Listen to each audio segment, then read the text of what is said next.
নমস্কাৰ টাইমিটাৰ দৰ্শকক মই জ্যোতিদীপ বৈশ্যই স্বাগতম জনাইছোঁ। এটা বিশেষ বিজ্ঞাপন ভাৰত চৰকাৰৰ দ্বাৰা সমগ্ৰ দেশতে প্ৰচাৰ কৰা হৈছিল। পৰিয়াল পৰিকল্পনাৰ এই বিজ্ঞাপনটো আছিল হাম দো হামাৰে দো। কিন্তু হঠাৎ এই বিজ্ঞাপনটোক লৈ লোকসভাৰ মজিয়াত চৰ্চা আৰম্ভ হ'ল।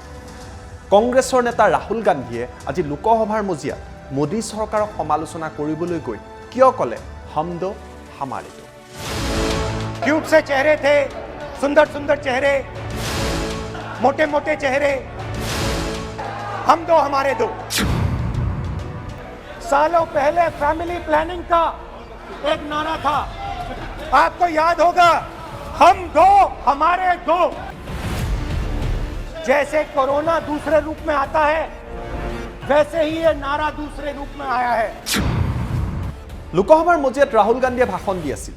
তাৰ মাজতে তেওঁ আৰম্ভ কৰিলে দেশ এতিয়া মাত্ৰ 4জন ব্যক্তিহে চলাইছে। তেওঁ ক'ব বিচাৰিছে দেশ চলাইছে এতিয়া হাম দো আৰু হামাৰে দো।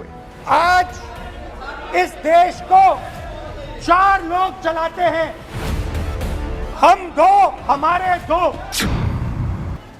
आप बजट पर चर्चा कर लें। बजट पे कर रहा हूं सर, बजट पे आ रहा हूं। 4 लोग चलाते हैं, हम दो बता दिया। और हमारे दो। इधर तो आप आसन को पहले कानून का इंटेंट बताता हूं। आप आसन को संबोधित करें। पहले कानून का इंटेंट माननीय सदस्य आप आसन कि हमारे दो मित्रों में से एक जो सबसे बड़ा मित्र है, उसको पूरे हिंदुस्तान के अनाज, फल और सब्जी को बेचने का अधिकार। पहली चोट नोटबंदी थी। आइडिया क्या था, गरीबों से, किसानों से, मजदूरों से उनका पैसा लो, बैंक में डालो और हम दो हमारे दो के जेब में डालो। उन्हीं बेचारों पर आक्रमण, उन्हीं किसानों पर, उन्हीं मजदूरों पर, उन्हीं व्यापारियों पर आक्रमण। फिर कोरोना आता है। कोरोना के समय मजदूर चिल्ला चिल्ला के कहते हैं हमें बस का टिकट दे दीजिए, हमें ट्रेन का टिकट दे दीजिए। नहीं नहीं नहीं, तुम्हें नहीं मिलेगा, तुम पैदल घर जाओगे। प्लीज मगर टैक्स माफ जरूर होगा, माननीय सदस्य जरूर होगा। माननीय सदस्य 5-10 उद्योगपतियों का टैक्स माननीय होगा। सदस्य मगर ये मत समझिए कि ये किसानों का आंदोलन है। ये किसानों का आंदोलन नहीं है। आपको बात अभी समझ नहीं आई है। ये देश का आंदोलन है। और ये किसान सिर्फ रास्ता दिखा रहा है। किसान अंधेरे में टॉर्च दिखा रहा है और एक आवाज से ये पूरा देश उठने वाला है। লোকসভাত বাজেট তথা ৰাষ্ট্ৰপতিৰ অভিবাদনৰ ওপৰত চৰ্চা চলিছিল। কিন্তু ৰাহুল গান্ধীয়ে ইয়াৰ প্ৰতিবাদ কৰি এই বিষয়ৰ ওপৰত মন্তব্য নিদিলে আৰু কৃষি আইনৰ ওপৰতে তেওঁ আলোচনা কৰিলে। তাৰ পাছতে কৃষি আন্দোলনৰ সময়ত শ্বহীদ হোৱা কৃষকসকলৰ বাবে তেওঁ 2 মিনিট মৌন প্ৰাৰ্থনা ৰখাও পৰিলক্ষিত হয়। मैं सब सांसदों से कहना चाहता हूं, मैं अपने भाषण के बाद 2 मिनट शहीदों के लिए मौन रहूंगा। आप मेरे साथ खड़े हो जाइए।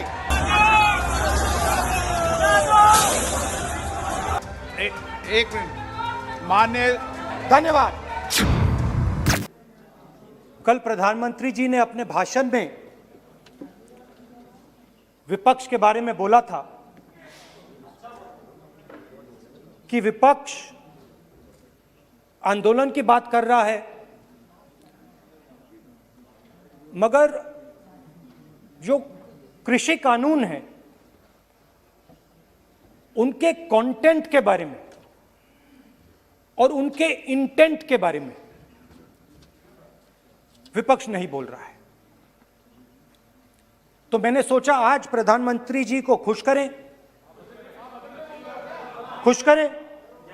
और जो 3 किसान के बिल हैं, खेती के बिल हैं, उनके कंटेंट का और इंटेंट का की बात करें। हाँ, बजट पे बोलेंगे। आप शांत हो जाइए प्लीज। किसान का मुद्दा भी बजट का मुद्दा है। आप उनका आदर कीजिए।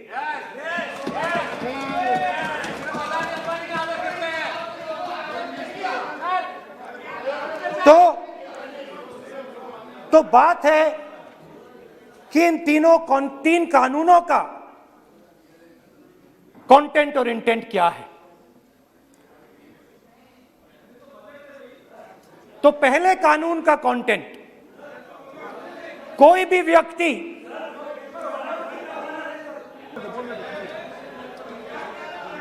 तो पहले कानून का कंटेंट क्या है? पहले कानून का कंटेंट है कि कोई भी व्यक्ति देश में कहीं भी कितना भी अनाज, सब्जी, फल खरीद सकता है। जितना भी खरीदना चाहता है खरीद सकता है। तो अगर खरीदी देश में अनलिमिटेड खरीदी होगी तो मंडी में कौन जाएगा? मंडी में कौन जाके खरीदेगा? तो पहले कानून का कंटेंट मंडी को खत्म करने का है। इसका लक्ष्य मंडी को खत्म करने का है। दूसरे कानून का कंटेंट क्या है कि बड़े से बड़े उद्योगपति जितना भी अनाज, जितना भी फल, जितनी भी सब्जी स्टोर करना चाहते हैं वो स्टोर कर सकते हैं। कोई लिमिट नहीं, जितना वो होल्ड करना चाहते हैं कर सकते हैं।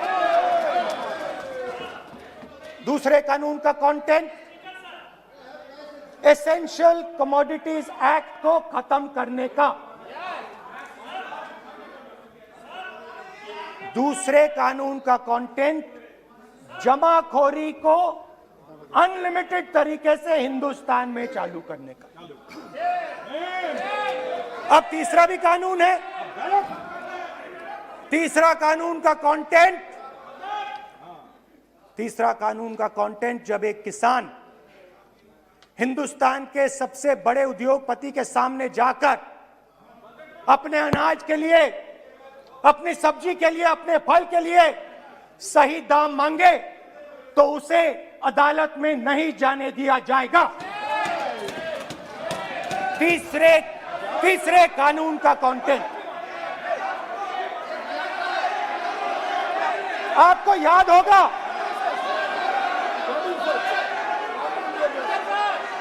स्पीकर सर,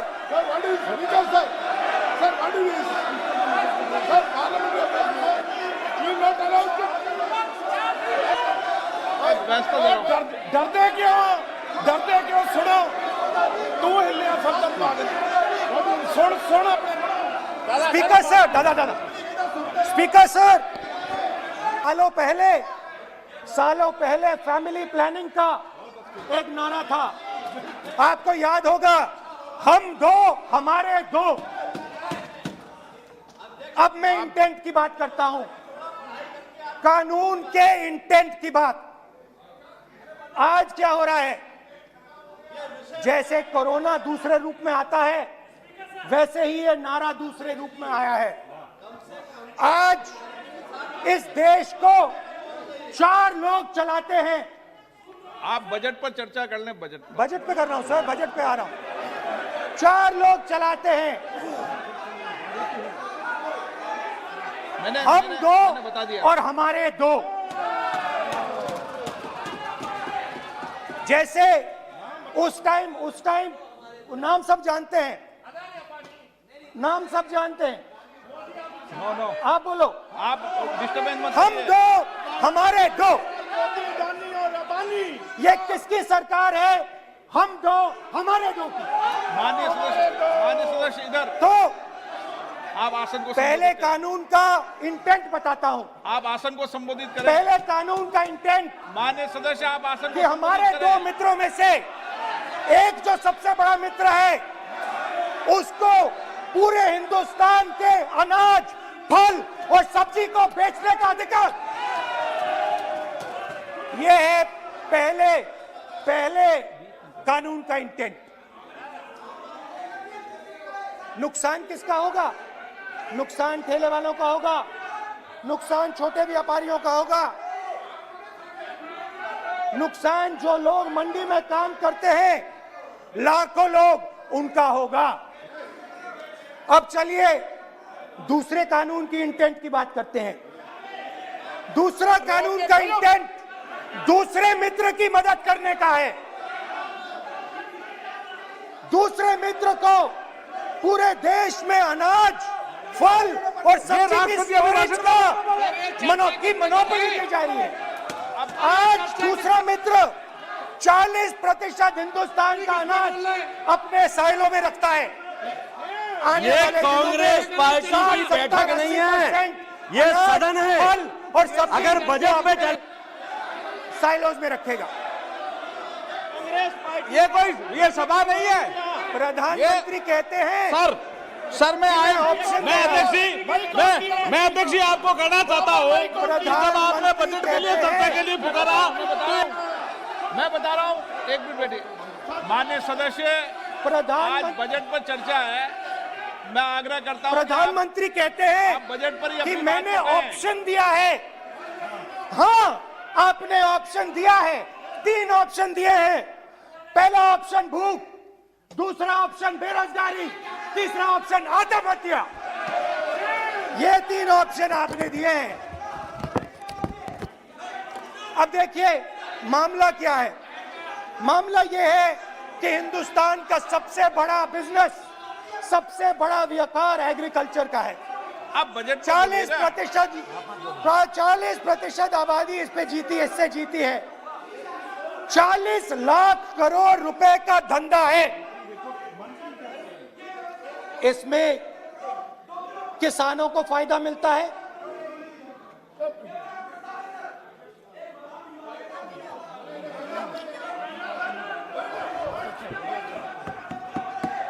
तो दूसरे कानून का थोड़ा मैं इंटेंट समझा देता हूं।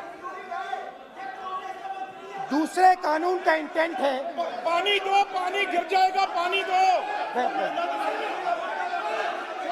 दूसरे कानून का इंटेंट है कि एक व्यक्ति को आप पूरे देश के अनाज की स्टोरिंग की मोनोपोली दे दो, और जब किसान अपने अनाज के लिए सही दाम मांगने जाएगा तो जिसके पास स्टोरेज की मोनोपोली होगी वो मार्केट में अनाज डालेगा और किसान से कम पैसे में खरीद करेगा। और जब वही किसान कंज्यूमर बन के अपना ही माल खरीदने जाएगा तो वही व्यक्ति अपने गोदाम से जब बजट पे चर्चा है सर, बजट पे चर्चा है, राष्ट्रपति अभी भाषण पे आपने चर्चा समाप्त कर दी, प्रस्ताव पास करके राष्ट्रपति जी को भेज दिया। अब उसी पे चर्चा करके राष्ट्रपति जी का भी और आपका भी अपमान कर रहे हैं सर। ये आपका भी अपमान कर रहे हैं, सदन का भी अपमान कर रहे हैं सर।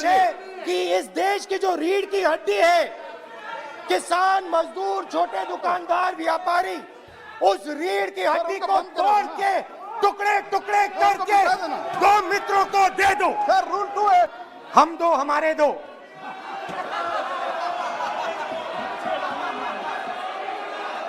वो आपको याद होगा, वो फोटो होती थी 4, हम दो हमारे दो।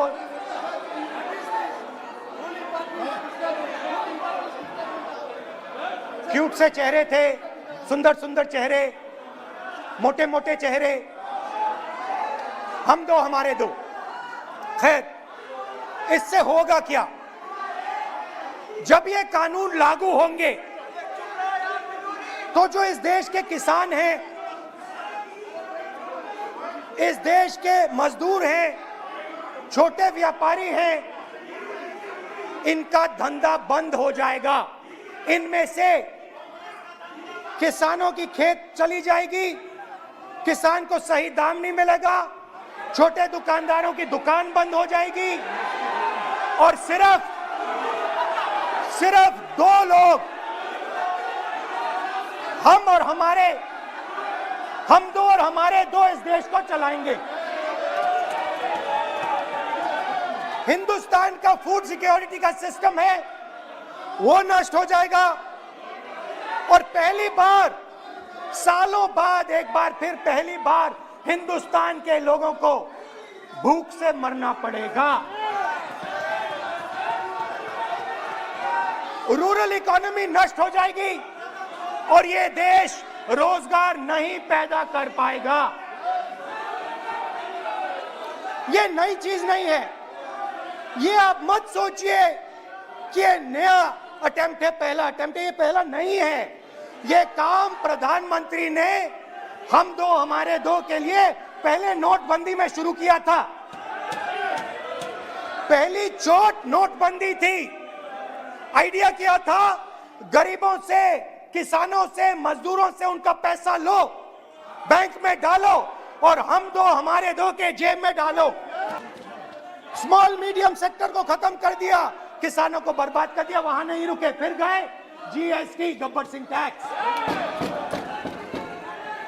5 अलग अलग टैक्स, और फिर से उन्हीं बेचारों पर आक्रमण, उन्हीं किसानों पर, उन्हीं मजदूरों पर, उन्हीं व्यापारियों पर आक्रमण।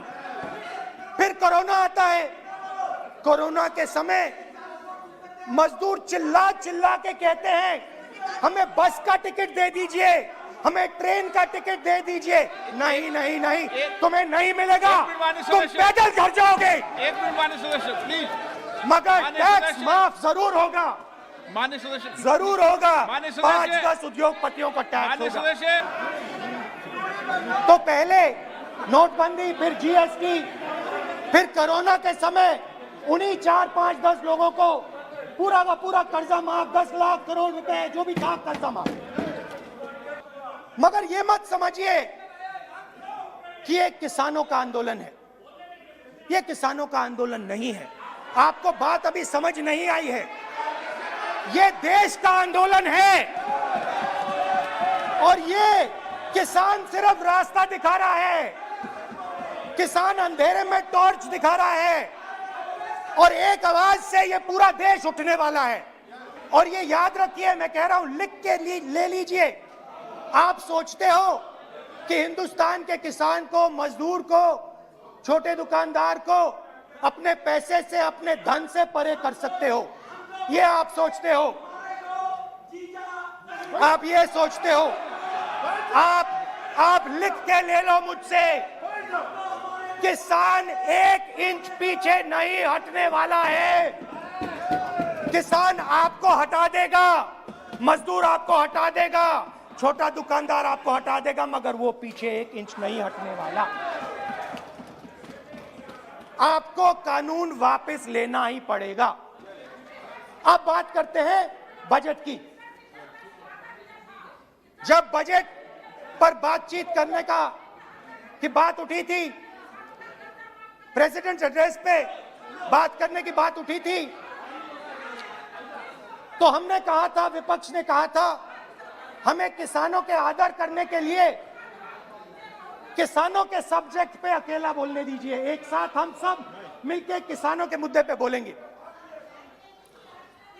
स्पीकर सर ने सरकार से पूछा और सरकार ने कहा नहीं, किसानों के मुद्दे पर चर्चा नहीं होगी, बजट पे होगी और प्रेसिडेंट एड्रेस पे होगी। अलग चर्चा किसान के मुद्दे पे नहीं हो सकती। तो प्रोटेस्ट में मैं कह रहा हूं, मैं बजट पे आज यहां टिप्पणी नहीं करने वाला हूं। मैं आज सिर्फ किसान के मुद्दे पे बोलूंगा और उसके बाद मैं अपना मुंह चुप कर दूंगा। अंत में मैं कहना चाहता हूं कि जो 200 किसान शहीद हुए, उनको इन लोगों ने श्रद्धांजलि नहीं दी। मैं सब सांसदों से कहना चाहता हूं, मैं अपने भाषण के बाद 2 मिनट शहीदों के लिए मौन रहूंगा। आप मेरे साथ खड़े हो जाइए। धन्यवाद।